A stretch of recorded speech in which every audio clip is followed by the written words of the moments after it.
Hello' ভিউৱান নমস্কাৰ। মই আপোনালোকক দেখুৱাইছোঁ বৰদোৱা থানৰ কাষতে নিচেই লাগি থকা কলাক্ষেত্ৰ ইমান ধুনীয়া ভাৱত এতিয়া বনাই আছে। এয়া কলাক্ষেত্ৰখন আপোনালোকক সম্পূৰ্ণ দেখুৱাইছোঁ। এতিয়ালৈকে উদ্বোধন হোৱা নাই যদি মই ভিতৰৰ অংশলৈ গৈ সম্পূৰ্ণ ভিডিঅ'টো দেখুৱাইছোঁ। এই ভিডিঅ'ৰ যোগেদি আপোনালোকে কলাক্ষেত্ৰ চাব পাৰিব। বৰদোৱা থানত কি এখন সুন্দৰ পৰিৱেশ কলাক্ষেত্ৰ বনি আছে। এই কলাক্ষেত্ৰখন আপোনালোকে নিশ্চয় আহক। এইবাৰ পিকনিক পাৰ্টিয়ে হওক যিয়ে হওক 2026 চনত যেতিয়া উদ্বোধন কৰিব এই কলাক্ষেত্ৰখন আপোনালোকে নিশ্চয় চাব পাব। অমিত শ্বাহ আহি আছে 2026 চনত উদ্বোধন কৰিব। অমিত শ্বাহ আহি আছে জানুৱাৰী 3 তাৰিখে।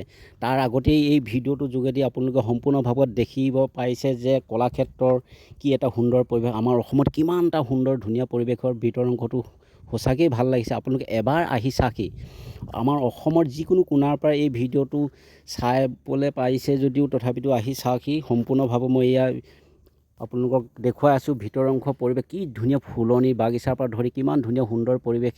আপোনালোকে নিশ্চয় ভিডিঅ'টো চাই কেনে পালে নিশ্চয় জনাব। আজিলৈ আহোঁ। থেংক ইউ, নমস্কাৰ।